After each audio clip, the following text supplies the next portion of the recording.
Alright, so welcome to today's tutorials. Today I would like us to go through how to read and use the seasonal tendency when trading. Alright, so as I said, it's just a seasonal tendency. They are recorded past performance of the markets. Okay, so all right. So the seasonal tendency, it's just the performance of a particular asset over a given period of time. Okay, so this chart you see over here is for the US dollar index. All right, so this side, the parts MAR is a March, represent the March contract, the June contract, September contract, December contract, and so on. Alright, so this March also represent the following year's March contracts. And then as you can see, we have this wine color and blue color over here. The wine color represents 50 years worth of data. Right, 50 years worth of data. Then the blue side represents 33 years worth of data.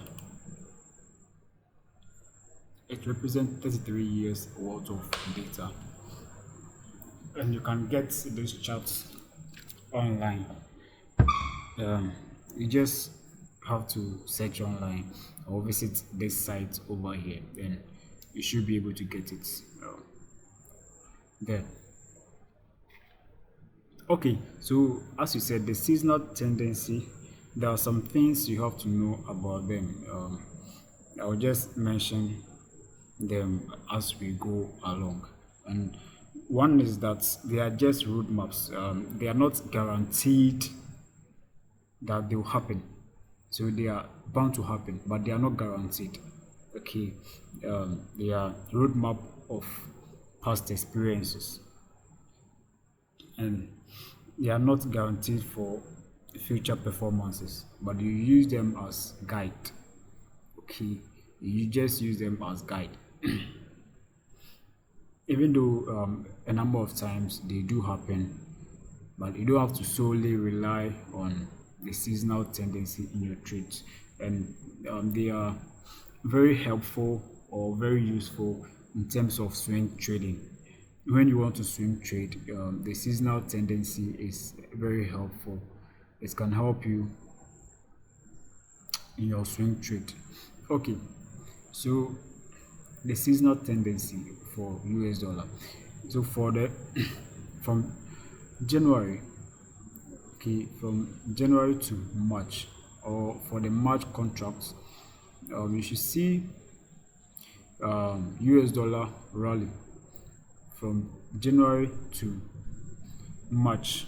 Okay, from January entering March, you should see a total rally of the US dollar.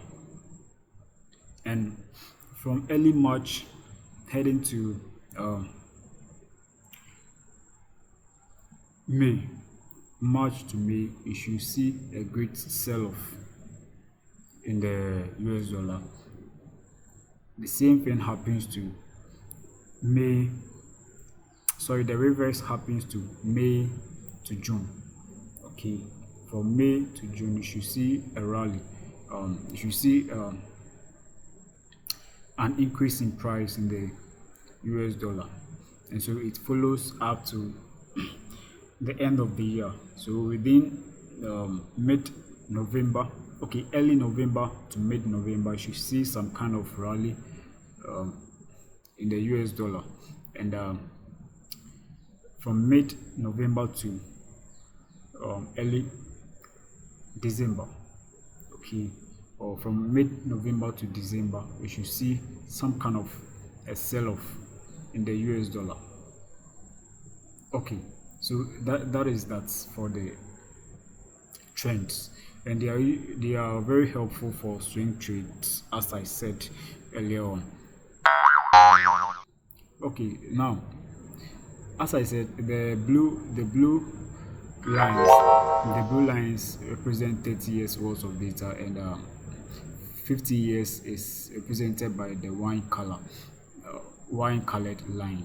So if you would want to use this, you just consider the patterns of these two lines. Okay, usually they follow the same pattern. Okay, from this side to this side, that's for the 30-year period, from this side down, and from this same side, the 50 years data had some kind of a ranging market before a sell-off. Okay, so if you'd want to use this, the highest data is much recommended. Okay, it's much better to use. Okay, so how do you use the seasonal tendency in trading? How do you use it in trading? What you do is that you get the pair that you want to trade. You get the pair you want to trade. Let's say the New Zealand dollar, and then the US dollar. The New Zealand dollar and then the US dollar. So you just take the seasonal tendency for the US dollar, then you compare with I think I have the the New Zealand dollar seasonal tendency open to somewhere.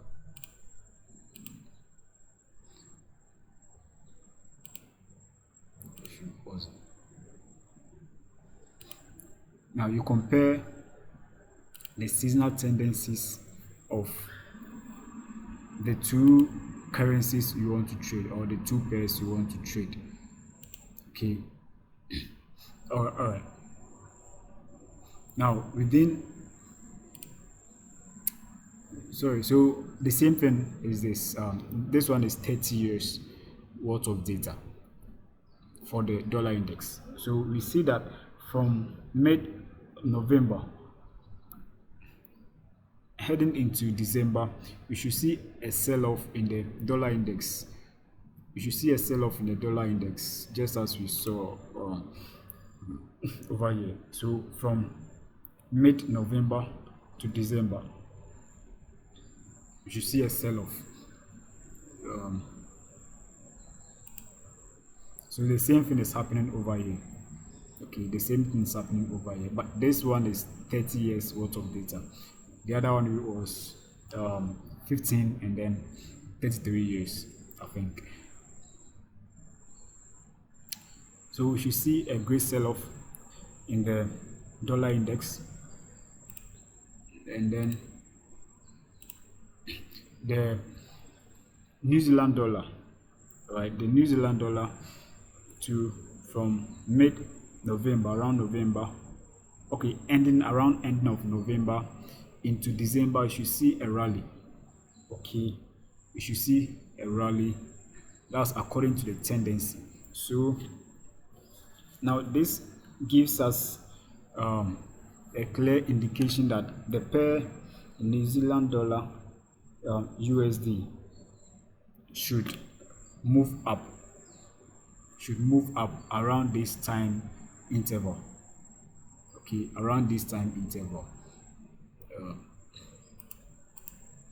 because according to the tendency, we are having a bearish tendency for the US dollar, and then a bullish tendency for the New Zealand dollar. Okay, for the New Zealand dollar, a bullish tendency. Now when you are trading with the seasonal tendency, you would also want to include the interest rate for the respective currencies. All right, now assuming the interest rate of New Zealand dollar is 0.25, okay, 0.25, and that of and that of USD is lesser. Now, what you do is that price always seeks higher interest rate. The higher the interest rate, the better the currency's performance. Okay, so when the interest rate is greater for the New Zealand dollar than the USD, now it should have a more convincing or a higher probability of seeing this happening again. This same thing might happen again. Yeah, it's a seasonal tendency. Okay, but because you are having your interest rates also influencing this move. Okay, uh, let's go to a chart and you see something.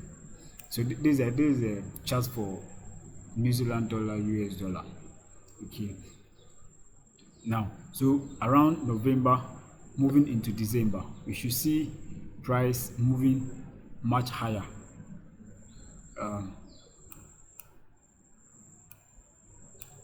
Should see much higher prices in the New Zealand dollar. You should see um, new higher highs being formed and old highs being broken.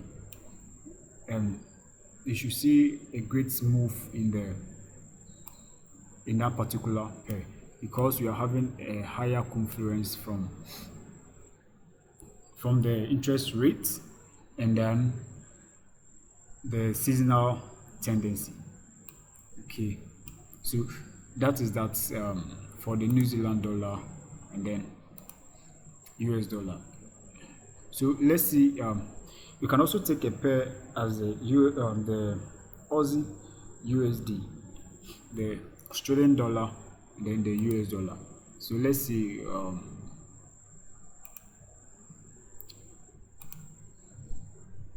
So let's see the seasonal tendency for the Australian dollar.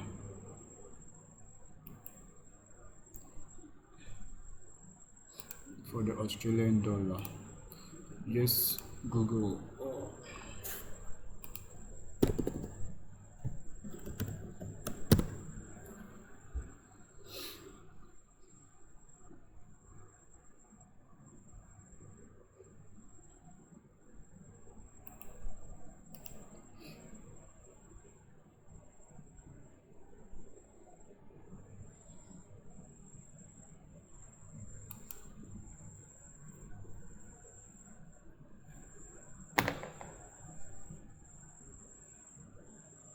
So we have the seasonal tendency for the Australian dollar.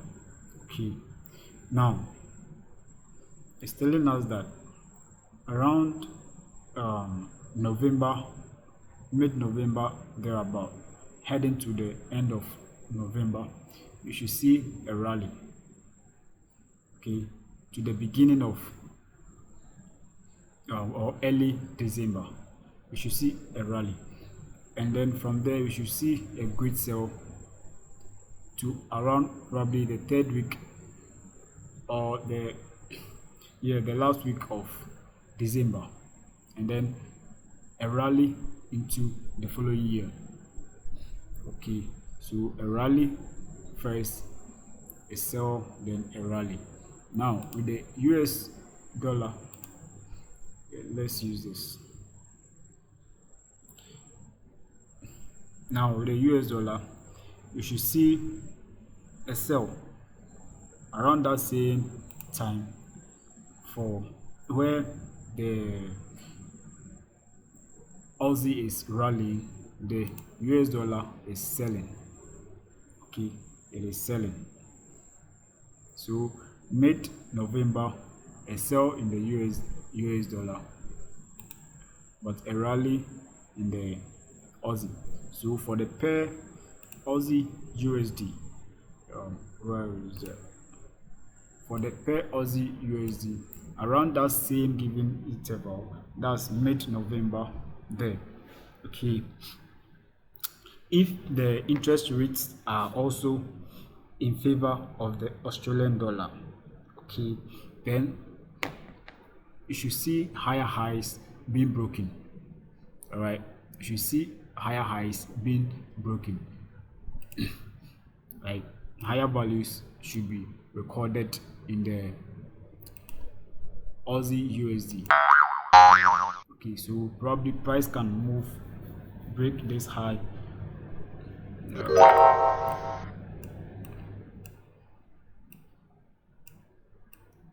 then break this equal highs over here, this and that.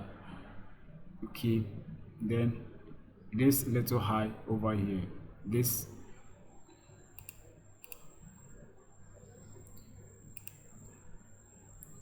high over here should be broken, and you probably will target taking out this high over there too. So that is how to use the seasonal tendency in your favor.